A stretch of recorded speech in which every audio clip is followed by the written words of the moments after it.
Isang mabiyayang umaga muli ang dulot at bigay sa atin ng ating Panginoon. Maraming ulan kagabi at ngayon ay sumisinit na naman ang araw, parang maaga yata ang tag-ulan. Salamat sa Diyos na siya po ang nagbibigay at nagkakaloob sa atin ng araw-araw na pag-asa. Every bukang liwayway at ang araw ay muli sumisikat. Ito po'y nagbibigay ng daming pag-asa sa buhay ng bawat isa sa atin. Gandang umaga po at mapagpalang umaga sa lahat ng aking mga kapitbahay, mga kalitang Baguio. Dito po tayo po muli ay sama-sama na nagkakaisang manalangin, magpasalamat sa Diyos. At tayo po ay patuloy na mag-share ng salita ng Panginoon at magbibigay sa atin ng kalakasan. Sabi nga po ng isang nag-text sa akin, sabi niya, ang mabisang panlaban sa pandemic na ito, sa panahong ito, na tayo'y naka-stay lang sa ating mga tahanan, ay walang iba kundi ang pananalangin sa Diyos at pagsasaliksik ng salita ng Diyos. Salamat po sa pagkakataon muli na kanyang pinagkaloob sa atin. Bago po ako dadako doon, salamat po sa isang kaibigan na nag-text at nais kong babatiin ang kanyang kumparing Joey Manalo. Sir Joey Manalo, belated happy birthday po. Na-text po ito sa akin kahapon, kaso lang tapos na po tayo nung aking mabasa. Belated happy birthday po. Many more birthdays to come, Sir Joey Manalo. Pinapabati po ito ng kumparing nyo sa inyo. Siya pong nag-text sa akin.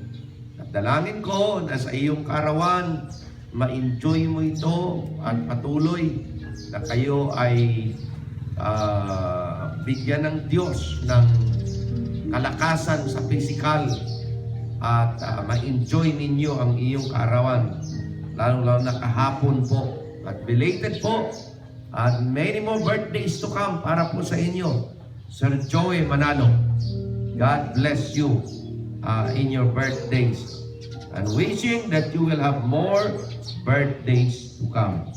God bless you sa iyong kaarawan. Okay? Salamat sa Panginoon na mayroon tayong mga kaibigan na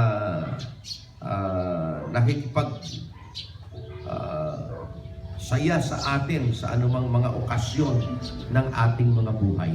Kaya patuloy lang po tayo sa ating mga ginagawa. Samahan niyo po ako ngayon sa aking pagbahagi muli ng napakahalaga salita ng Diyos na kung saan kapupulutan natin ng maraming aral. Salamat sa Panginoon. Ito muli ang inyong abang lingkod, Pastor Cyril Ganancial, dito po sa Conception Bible Baptist Church. Maghahandog ng panalangin para sa inyong mga tahanan, handog ng salita ng Diyos para sa inyo. Kahapon ay atin pong binahagi sa inyo ang napakagandang pasabi ng salita ng Diyos na ating suriin, saliksikin ang kanyang mga salita. Okay? Bakit po? Dahil ito ay dakilang ugali. Napakagandang ugali ng isang tao na magsaliksik. At ini-example ko po yung mga mananampalataya sa Berea sa panahon ng mga apostoles sa Thessalonica, na sila po'y maagap, masensitibo silang makinig Sensitibo silang tangkapin ang salita ng Diyos ay ang puso't isipan. At sensitibo silang nire-review. Pinagninilay-nilayan ang salita ng Diyos araw at gabi. Ngayong umagang ito, muli doon pa rin po tayo sa utos ng Diyos. Hindi lamang saliksikin, but ngayong umaga, muli inutos ng Diyos na ating pag-aralan ang salita niya. Nakasulat po yan sa 2 Timothy chapter 2 and verse number 15. 2 Timothy 2:15, ang sabi po dito, study to show thyself approved unto God, a workman that needeth not to be ashamed, rightly dividing the word of truth. And of those things, put them in remembrance, charging them before the Lord, that they strive not about words to no profit, but to convert to the converting of the hearers. Sabi nga kung ayon sa verse 14, pag tayo mag-usap-usap, sabi niya, na pag-usapan ang mga mahalagang bagay, yung may pakinabang ka sa papag-usapan nyo. Hindi yung pag-uusapan na wala ka man lang matutuhan. Kaya sabi niya, study to show thyself approved unto God. Ang ganda. Oh, ito po ay mas malalim doon sa pagsasaliksik kasi the word study po, you will spend much more time in studying. At sabi niya, pag ikay mag-spend much more time sa salita ng Diyos for studies, this is approved unto God. Wow! Accepted, approved sa Diyos. At ito po ay napakahalaga. May nagtanong, paano pastor? Ano bang aking madidiscover pag ako po'y nag-aral ng salita ng Diyos o nagsaliksik ng salita ng Diyos? Ay naku, napakarami po. Napakarami. Isa po na nais kong isa-cite or aking babasahin sa inyong talata ay ito. Madidiscover mo when you study the Word of God na ang salita ng Diyos mayroon siyang author. Okay? Mayroon siyang may akda. Mayroon siyang author. Okay?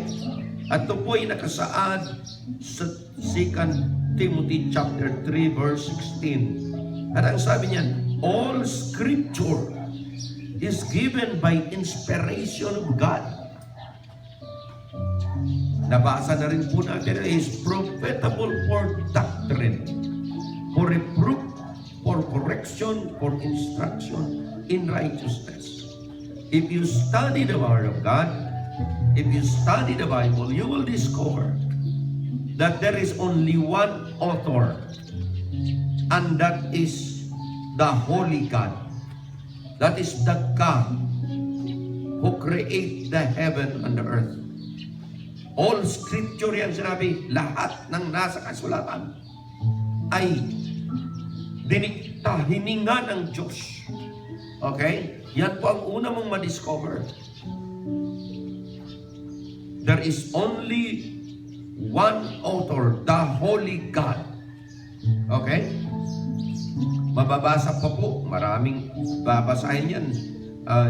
The author, Hebrews chapter 12, verse number 2, looking unto Jesus, the author and the finisher of our faith. Siya po talaga yung author. Okay? At napakaganda na dapat nating maintindihan ito. Okay? Because marami pong mga pilosopong tao na hindi talaga naniniwala sa Biblia. Kaya ayaw nilang bigyan ng panahon nito Isa pa po, sabi sa verse Hebrews chapter 5 and verse 9, and being made perfect, He became the author of eternal salvation unto all them that obey Him. So therefore, mga minamahal, mayroon tayong author sa Bible. If you study it, there is only one author, and that is the Holy God. Okay? Pangalawa po na iyong madiscover when you study the Bible is this.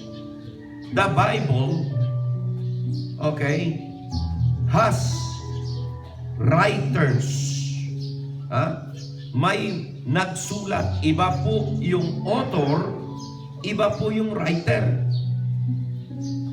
Sabi po sa 2 Peter chapter 1 and verse number 19, sabi niya, okay, we have also a more sure word of prophecy, whereunto ye do well that ye take heed. Yan sure na pula, sure na salita ng Diyos na kung saan tayo nakikinig. As unto a light that shineth in a dark place. Alam nyo, pag ang salita ng Diyos ay tuloy niyong pinapakinggan, sabi niya, para bagang yan ay liwanag na kung saan napakadilim, tapos dahan-dahan nagbukang liwayway. It is a light that shineth in a dark place until the day dawns and the day star arise in your heart. Talagang maliliwanagan ka. As we continue on, sabi sa verse 20, knowing this first, that no prophecy of the Scriptures is of any private interpretation. For the prophecy came not in the old time by the will of man, but holy men of God write as they were moved by the Holy Ghost. Kaya po, if you study more the Word of God, you will discover that there was writer. Pero anong klaseng writer? Ang writer po na sinasabi dyan ay holy men. Ganda Holy men of God moved or write as they were moved by the Holy Ghost. Therefore, we can see that mga minamahal, ang salita ng Diyos is no error. Nabasa na po namin, Psalms 19, the law of the Lord is perfect. The law of the Lord is pure. Nabasa din natin ngayong umaga. So makikita ninyo that the author is God, Holy God. The writer are holy men. Wala pong ibang aklat. Pwede po na kahit anong aklat ang iyong babasahin, aklat ng medisina, aklat ng engineering, aklat po ng architecture, at kung anong klase mang aklat. May mga PH, may mga doctorate ang mga susulat. Mataas ang mga pinag-aralan. Okay? Pero po, walang aklat na nakasulat na ang writer ay holy. Bible lang Pwede pong may degree yan. Pwede pong may mataas ang education yan. Aklat ng education. Ang dami po. Iba't iba ang sumusulat. Pero wala pong aklat na nasabing mayroong banal na nagsulat. Holy men ang writer. May degrees, pero hindi po holy ang nakasulat. It is only the Bible that ang writer ay sinabing holy men of God. Kaya, mayroong author, holy God, mayroong writer, holy men. Ano ang na-produce?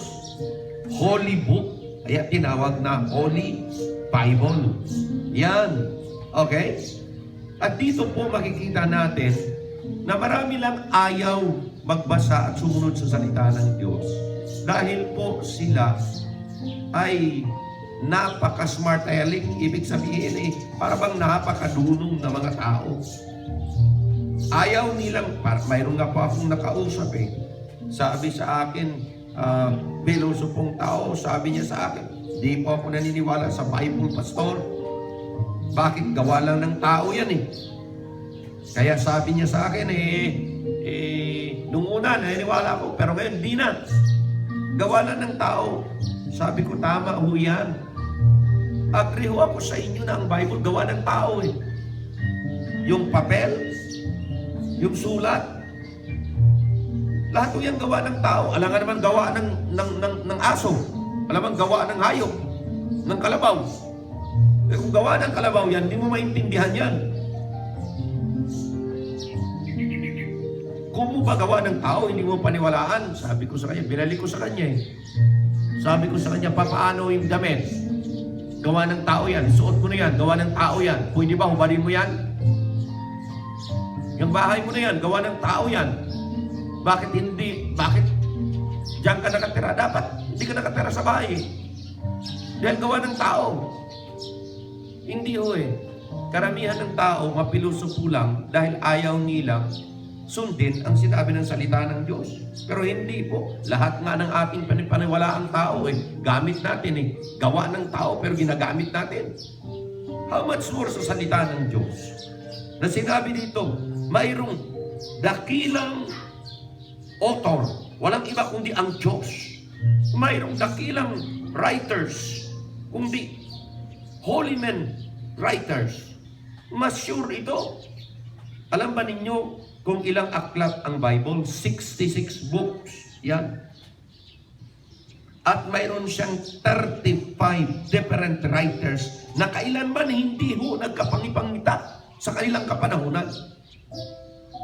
Wala. 35 writers yan, hindi nagkapangipangita yan. Iba't iba po yung larangan ng education.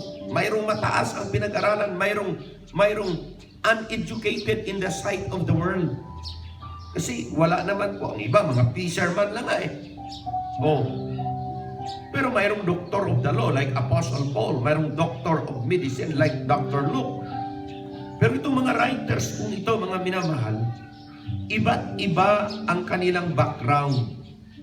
Mayroong uneducated dahil hindi nakapag-aral sa mataas na universidad. Mayroon namang educated. Okay? They never meet each other in their lifetime.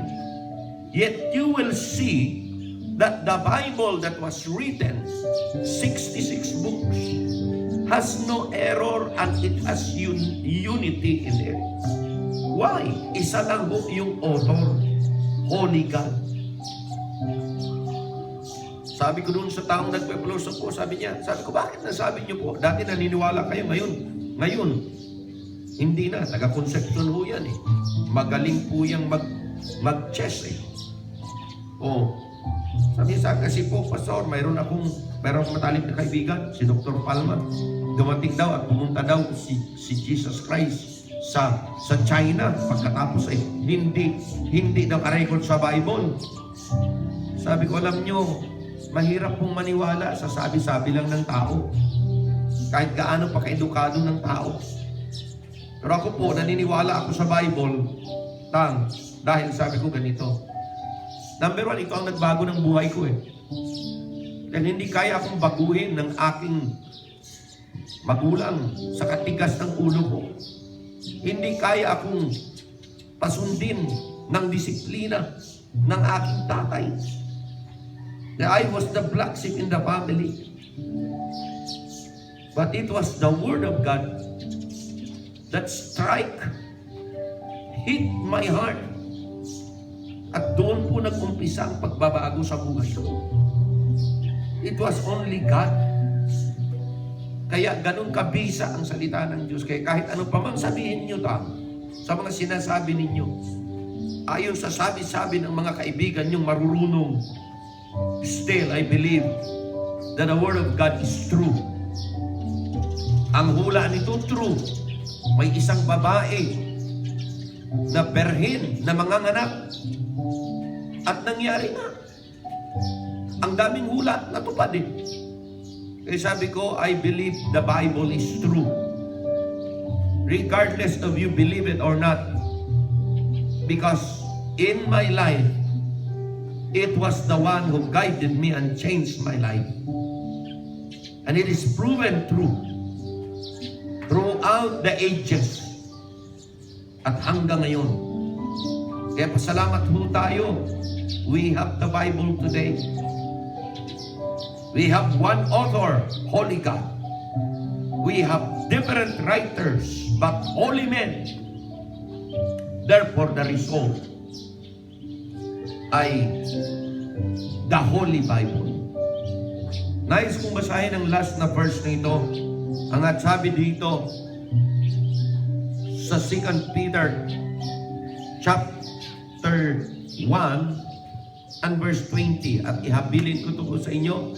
Knowing this first, that no prophecy of the Scripture is of any private interpretation. Opo. May one author, may holy men na nagsulat. At when it comes sa interpretation, kasi may nagtanong po sa akin, Pastor, alam nyo, isa lang naman Bible hawak nyo. Bakit ang dami-dami pong mga ngaral pagkatapos hindi magkapare-pareho? Well, isa lang po ang masasabi ko, sabi ko sa kanya, tingnan mo ito. Nakasulat na po sa Bible na pag ikaw ay magbasa ng salita ng Diyos, is no private interpretation. Meaning, hindi mo ito i-interpreta sa gusto mo, hindi mo babaluktutin. Kung ano ang nakasulat yan, yan ay paniwalaan mo. Hindi mo siya papaayunin sa gusto mo. Yan ang sabi, no private interpretation. Ang ibig sabihin, hindi mo siya papaayon sa gusto mo. Ikaw ang aayon sa gusto at sinulat ng salita ng Diyos. Kaya ako sabi ko, pag ako'y nagbasa, I read the Bible and whatever was written there, ay hindi ko na po kailangan yan ipaliwanag pa. Kasi maliwanag na yan eh. Maunawaan mo na. Ang gawin mo, itanggapin mo lang. Pwede kong i-explain a little bit according to what was written. Pwede kong palitan ng kunting mga context ng mga terms para sa mababaw na kapagkaunawa upang ang mga makikinig ay maunawaan nila. So dito makikita natin that the Bible was written for all to understand. Huwag lang babaluktutin ang salita ng Diyos. At dito po makikita natin na ang salita ng Diyos ay mabisa, ang salita ng Diyos ay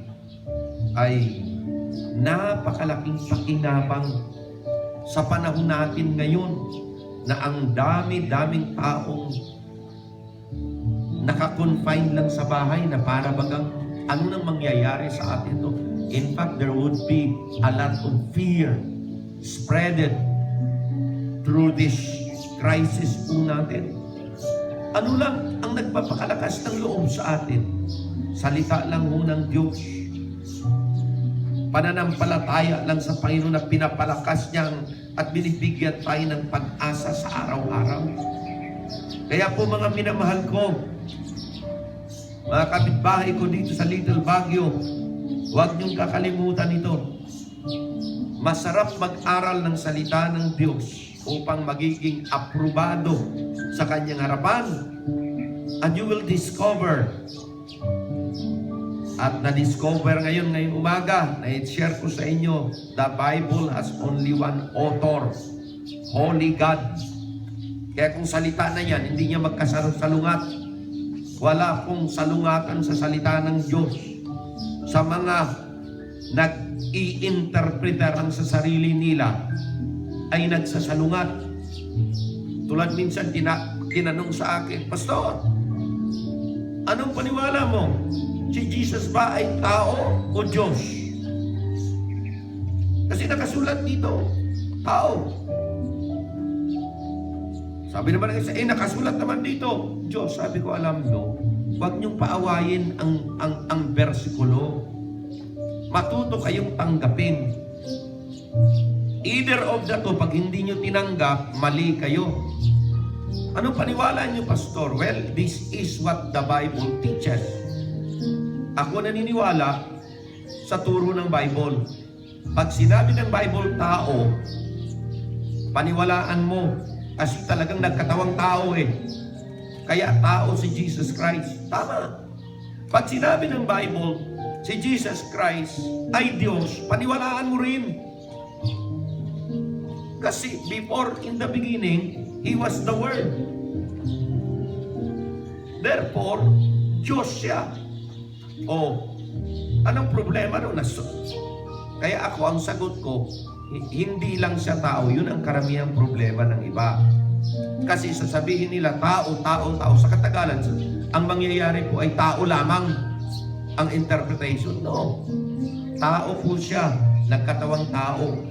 Pero kailanman hindi nyo mababasa sa Bible na tao yamo o tao lamang. Walang ganun. So therefore, mga minamahal, ang ganda eh. Kaya pa nagsabi sa akin, Pastor, anong paniwala mo? Sa inyo sa baptis, anong paniwala mo? Kayo ba ay kumakain ng dugo? O hindi? Debate yung mga mangangaral.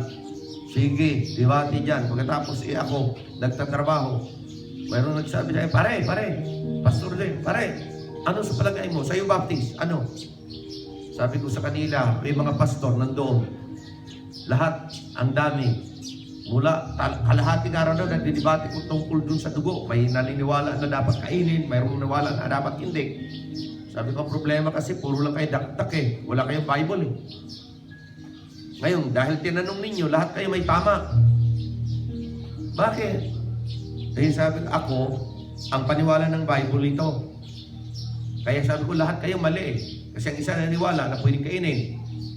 Pero ang isa naman hindi. Sabi ko, mali kayo lahat. Ang tamang sagot ay ito. Sa isang pagkakataon pwede, sa isang pagkakataon hindi. Dalawa sagot, oo at hindi. Bakit? Basahin ko sa inyo. Whosoever drinketh of this blood, o therefore hindi kinakain, iniinom. Kaya pwedeng inumin. Kaawa yung lahat. Nasabi na. Bakit naman hindi din pwedeng inumin lang? Dapat may oras na kainin mo. Bakit? Subukan mo yung tintad, inumin. Kung hindi ka mabulunan.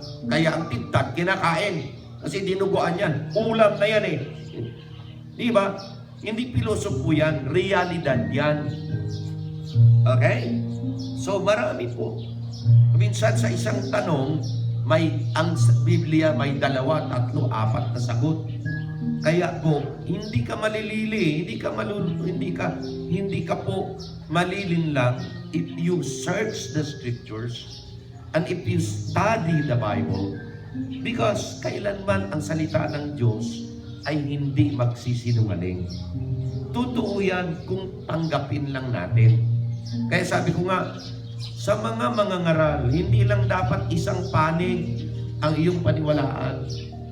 Hindi ka lang dapat tumama sa 1, 2, 3. Dapat sa pananiwala at pananampalataya mo, lahat dapat tumama ka.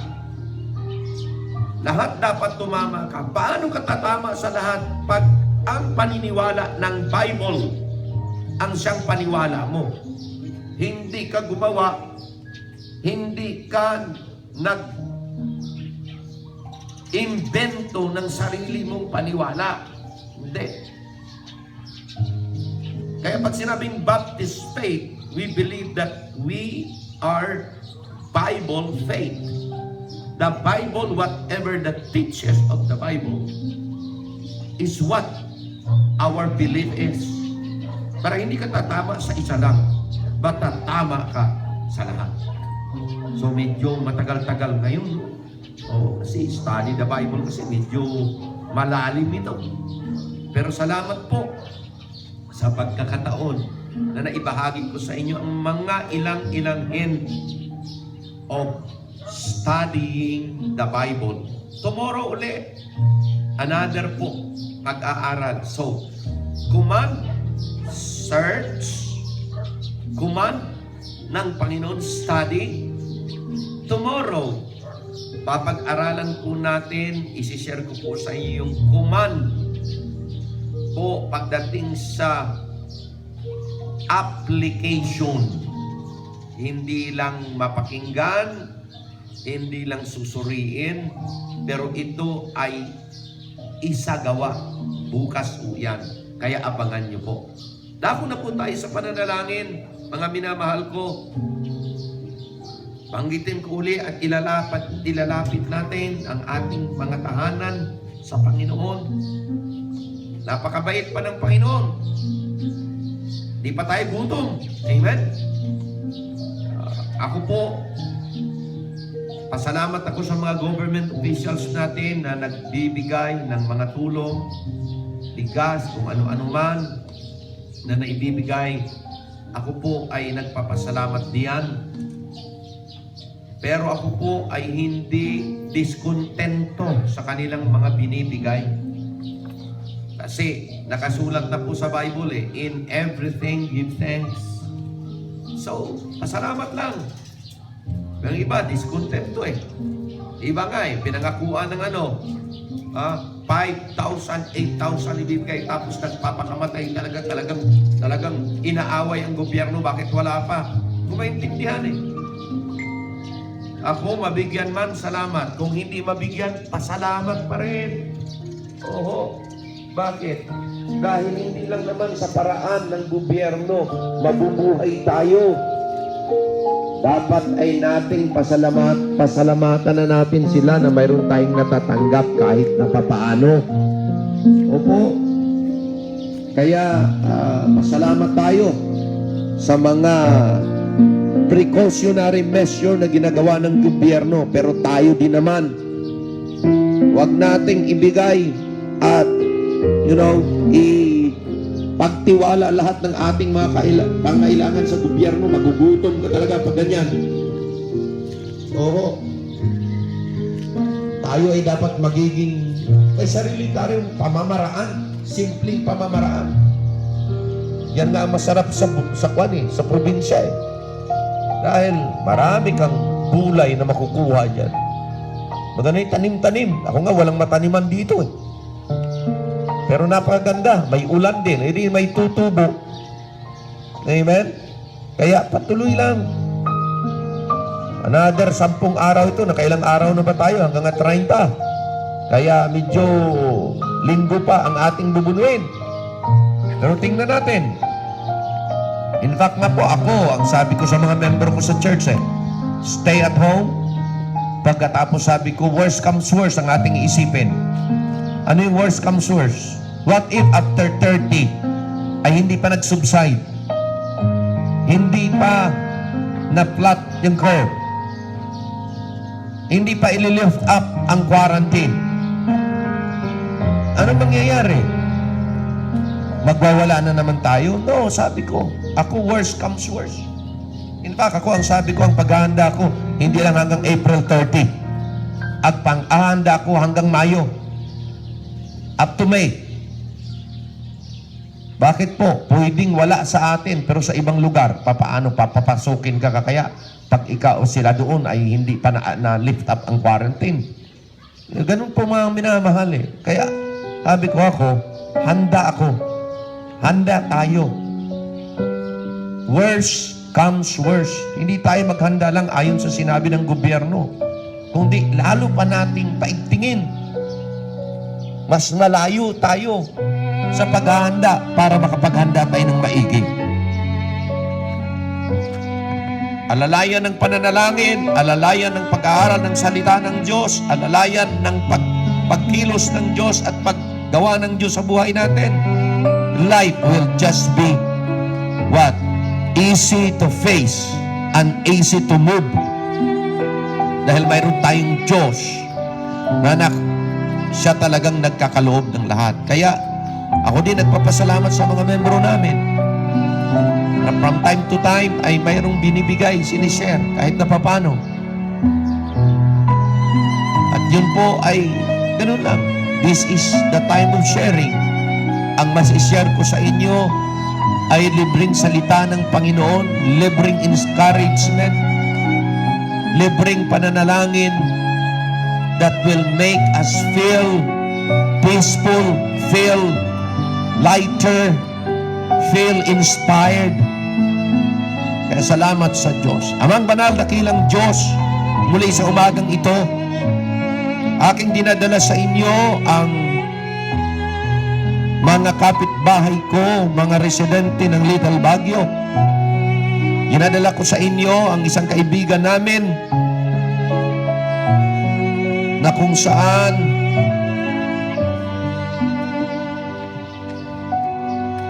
ay nag-celebrate ng kanyang birthday. Mr. Manalo, na siya po ay bigyan nyo ng kalusugan ng pangatawan. Pagpalain nyo ang kanyang trabaho ngayong araw. Ingatan nyo po siya sa kanyang pagtatrabaho. Protektahan nyo po siya at preserve ang kanyang buhay. A very good gift from above. I give of protection and preservation every day.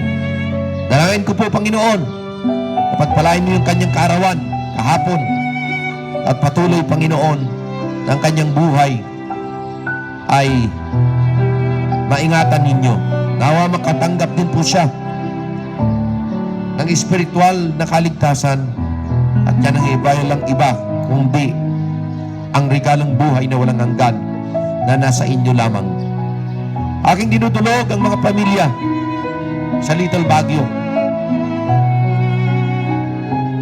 Mga pamilya na kung saan nakikinig ngayon, Liwanag family, Kayanan family, Paras family, Gibara family. O Diyos, patuloy kong hinihiling na kayo ang siyang magkalinga muli sa amin sa araw na ito. Araw-araw naman ang pagkalinga ninyo ay nandyan. Kalingahin niyo patuloy ang Cano family, Gomez family, Sikat family, Toa family, Sampang family, Santos family, Masiklat family. Patuloy naming hinihiling ang inyong pagbakod sa amin. Mga pamilyang ito katulad ng Castro family, Mercado family, Ganancial family, Canlas family, Magcalas family, Tiki family, Henson family. O Lord, patuloy naming dinudulog sa inyo ang Gomez family, Amorao family, and whole Vergara family, Panginoon. Gonzales family. O Diyos, kailangan po muli namin ang inyong patnubay. Patuloy namin dinudulog sa inyo at dinadala sa inyong paanan ang Avena family, Ching family, Season family, De Jesus family, Makanmay family, Pineda family, Nerison family. All of these families, Lord, who need you para po ang aming araw ngayon ay muli preserved and protected. I pray for the Buko family continually, Bernardi family, Di Guzman family.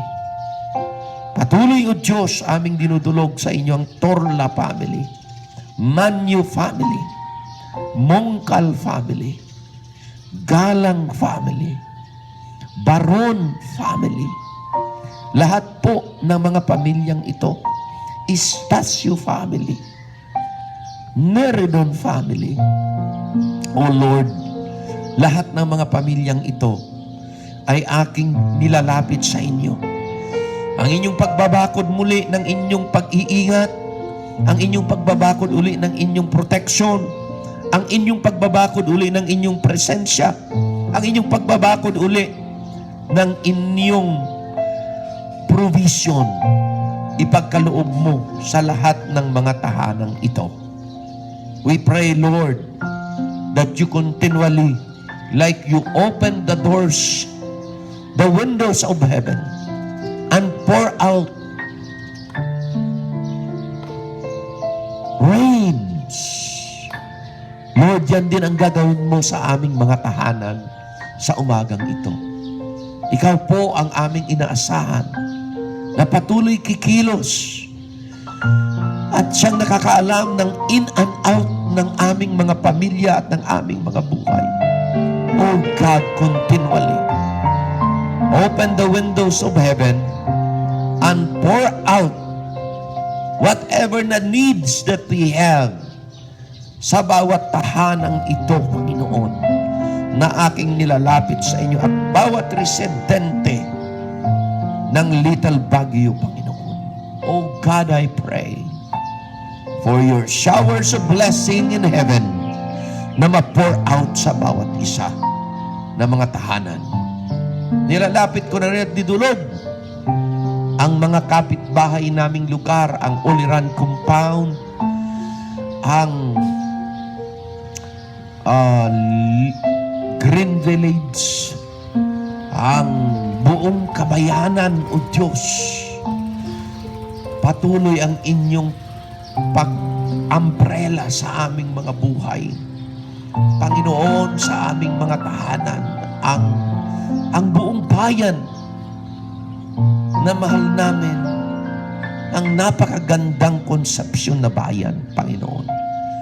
Oh God, I pray for your blessing to be upon all of us. Continually sustain us today. And Lord, ang aming isip, puso ay hindi maaalis sa iyo sa araw na ito. Patnubayan niyo ang bawat gawang kamay namin sa araw na ito. At Lord, gawin mong matagumpay ang lahat sa iyong lubos na pagtulong. Ito po aming dalangin at pinapasalamatan in Jesus' name. And all agree and say Amen and Amen. Maraming salamat po sa inyong pakikinig. Ulit bukas, bibigay ko uli ang aking yung may mga prayers. You just text me at sabihin nyo sa akin, I will just mention that in our prayer every day. Ito po ang aking son number, 0922-8302-701. 0922-8302-701.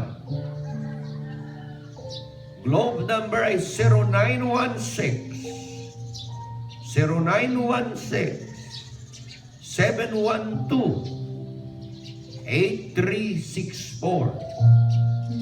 0916-712-8364.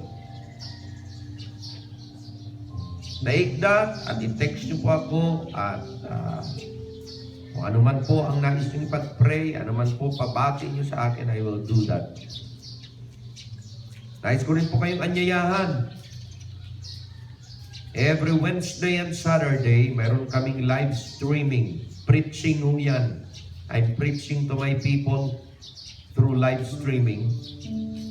Yan po ay inyong makikita sa mga cellphone ninyo pag inyong i-connect sa Conception Bible Baptist Church Forum. Mapapanood nyo po yan live streaming alas 5 po ng hapon yan, Miyerkules at Sabado. At 9:30 a.m. ng Sunday. May isa pa pong lugar, Conception Bible Baptist Church Family and Ministries Incorporated. Marami pong nanonood dyan. In fact, we're affecting sabi ng aking nag-work out sa aming Facebook, umaabot kami ng 20 countries. Maraming nanonood, kasama na po ang mga loved ones namin, kasama na po ang mga kaibigang mga pastor. And so, napakabisa po talaga ng pananalangin at sa pag-share ng salita ng Diyos. At sa mga time pong ito, sa live streaming pong yan, talagang challenges po yan dyan. Talagang I'm concentrating on the lockdown, what to do. Opo. And it is all inspiring messages na kung kayo po ay manood, ay kapulutan niyo po ng maraming aral din. Kaya po, huwag niyong kakalimutan, 9:30 a.m. ng Sunday, alas 5 ng hapon pag Wednesday at Saturday. Pagpalain kayo ng Panginoon, dadako po tayo sa ating pananalangin para sa lahat. Join with me. Panalangin natin ang ating mga namumuno, ang ating mga local at national government, lahat ng lugar, at patuloy ng Panginoon kakalinga sa ating lahat. Heavenly Father, Lord, dinudulog ko sa inyo ang aming mga frontliners, government officials, mga tanod, mga pulis, mga sundalo namin, at mga doctors namin ngayong umaga, na kung saan mag-duty uli, magtatrabaho uli, while we stay at home. Oh God, I pray that once again, your protection to them will be given. Your helping hand, your protecting hand, your powerful hand be upon these government officials. Mula dito sa local ang aming mahal na mayor. Walang iba kundi Mayor Andy Lacson at ang kanyang pamilya. Bakuran niyo po, ingatan ninyo. Aming Vice Mayor Joey Baloyot at lahat ng kanilang mga crew dyan po sa aming town hall. Ingatan niyo po lahat. Kasama na po ang mga SB po namin na gumagala, kumikilos, nagmumonitor sa status at sa sitwasyon ng Bayang Concepcion. Salamat po. Hindi pa kami kasali doon sa we are still COVID-free. Ang aming Bayang Concepcion. O Diyos, tulungan niyo po that it will be maintained. Ang aming mga PUI, nawa po makaalpas at maging negatibo pa rin. Ang aming mga PUM ay gumaling na po sila at tulungan po ninyo para ang aming kalagayan, ang mga tao na hindi pa affected sa bayan ng Concepcion ay maging panatag ang kalooban. Patuloy naming hinihiling na inyong ingatan ang aming barangay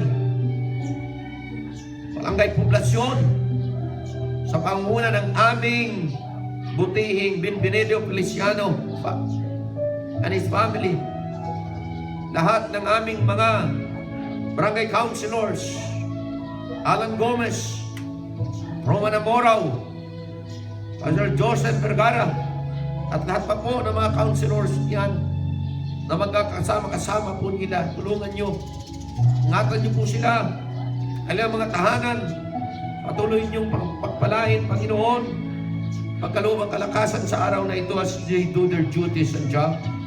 Dalangin ko ang aming mga tanod, ang aming mga kapulisan, ang aming mga kasundaluhan na nagbabantay na magiging masikap at laging maagap, na walang makalusot na mga pasaway na mga mamamayan, Panginoon. Dahil ito ang problema oftentimes, na kung saan instead na makatulong lalo pa, Panginoon, nahihirapan dahil may ino-oppose ang aming mga nakapwesto, nagmamatsyag na mga leaders. O Diyos, bigyan nyo ng katapangan sila sa kanilang pagbabantay, na sila sa kanilang katapangan ito, kanilang ma-realize na ito ay for the good of everybody, not only for some, but it is for the good of the whole. O Diyos, pangunahan po ninyo ang aming mga representative pumupunta sa palengke at namamalingke. Kahit isa lang, Panginoon, ingatan niyo po sila. Patnubayan niyo na sila'y makapamili ng pangailangan namin sa aming tahanan. Makauwi silang safe. Wala pa rin, hindi pa rin nahawaan, O Diyos. Patuloy kong hinihiling na kayo ang inyong kapangyarihan ang siyang gumawa nito, Panginoon. Dalangin namin ang aming lalawigan, Tarlac, province of Tarlac, O Diyos. As lalawigan, hindi po na kami free kasi marami na po nakita naming positive. Pero tulungan ninyo na sa aming lalawigan, huwag magkalat, Panginoon, ang COVID-19 virus na to. Tulungan ninyo ang mga pasyente na nasa mga hospital right now. O God, ang mga precautionary measures na ginagawa, ang mga gamot na kanilang iniinom, makatulong, Panginoon, upang mapalakas ang kanilang immune system na siya na rin papatay sa virus na ito kung sila may positive. O Diyos, ang aming Governor Susan Yap, patuloy ang mga mayors sa lahat ng dako ng aming lalawigan.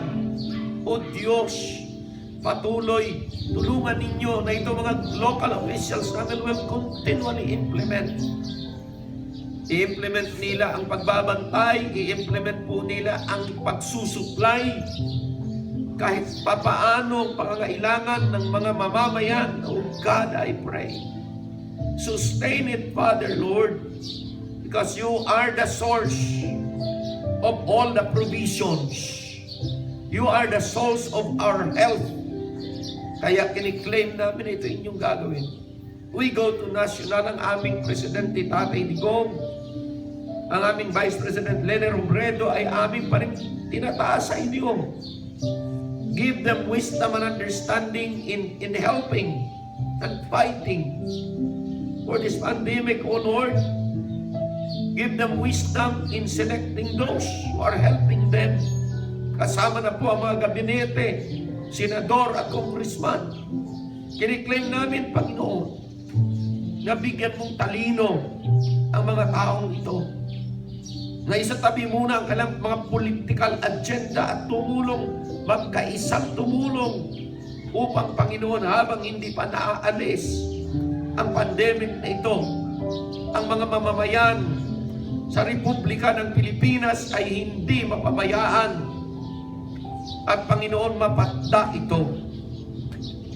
Dinudulog din po namin ang mga mamamayang matitigas ang ulo, lalong-lalo na po sa lugar ng Manila, sa lugar po ng kapital na kung saan napakaraming tao at saka maraming squatters. Oh God, tunay po na nakikita namin na marami pa rin pasaway. Pero, O Diyos, alam po namin na kaya ito ng aming bayan. I-encourage ninyo ang aming presidente. Inspire ninyo ang aming presidente na kanyang maramdaman ang inyong presensya na marami po ang sumusuporta sa kanya. Marami po ang nanalangin sa kanya. Marami po ang nananalig na sa kanyang leadership maaayos ang lahat. Kiniklaim ko ang inyong patnubay sa lahat ng presidente ng buong mundo. Prime Minister, give them wisdom, O Lord, to handle things. At yung mga pasaway na mga oposisyon, sino-sino man itong mga taong ito, Panginoon, hinihiling namin at hindi sila magtagumpay. Kung hindi sila nakakatulong, dapat manahimik na lang po sila. Pero sila din ay mayroong pag-iisip, Panginoon, na hindi namin kontrolado. Yeah, we just pray. Nanawa ang mga namumuno namin ay bigyan nyo ng lakas. Bigyan nyo ng pasensya rin. At bigyan po ninyo ng katatagan upang malampasan ang lahat ng ito. Oh Lord, ang magagawa namin is continually lift them up. Patuloy namin hinihiling na kayo ang siyang kumilos. Right now, aking i-close ang aking dalangin sa magitan po, visit those who are sick with COVID-19 in all of the hospitals, Lord, sa buong mundo. Comfort them, O God. Help them, Lord, in their deepest and hardest struggle. Panginoon, iba sa kanila are so dying and still we lift them up, Panginoon, sa inyo. Because kayo ang Diyos na nagbibigay ng buhay. Kayo ang Diyos nagpapahaba ng buhay. Kayo din ang Diyos na kumukuha ng buhay. So lahat, Panginoon, ito ay hawak ninyo. I continually pray sa aking mga loved ones who are in the front line. Si Dr. Ellen Grace Balinas, continually, Lord, ingatan mo ang pamangkin namin ito sa Ellen Grace, na sa kanyang pag-duty ngayong araw, your supernatural protection will be to her. Panginoon, tulungan niyo po na siya hindi ma-infect. I pray, Lord, for Dr. Victor Tikach, na kung saan magduduty din ngayong araw sa kanyang lugar sa US. Lord, tulungan niyo po. Protektahan niyo sila. Lahat ng mga doctors and nurses, na frontliners namin, kumpirmado yung 63 at nurses at 152 doctors na positive sa COVID-19 na hawaan na, sabi ng DOH. Lord, i-heal niyo ho. Tulungan niyo, Panginoon, na sila ay makarecover.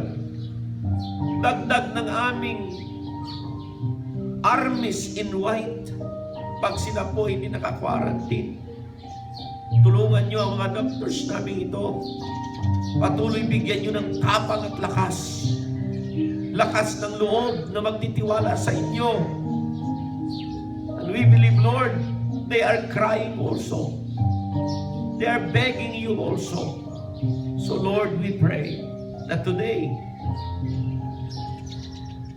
your supernatural hand, your supernatural protection, your supernatural preservation in their life ay ibibigay niyo po sa kanilang lahat. Kiniklaim ko na today, mabababa, walang ma-infect today. Wala pong mahawaan ngayong araw. Kiniklaim ko, Diyos, na bababa ang mga PUM namin at PUI namin sa buong Pilipinas ay bumaba at bababa, O Diyos, para they will be set free. I pray, Lord, for this blessing you will give to us. Lord, tulungan niyo. At patuloy dalangin ko na yung vaccine na hinihingi, na hinahanap ng aming gobyerno, ng aming presidente, ay makuha para makatulong ng maigi sa aming mga sick Filipino people. Kiniklaim ko ito inyong gagawin in Jesus' name. And all will say Amen and Amen. God bless you all. Muli, salamat po. Itong inyong abang lingkod, Pastor Cyril Ganancial ng Conception Bible Baptist Church.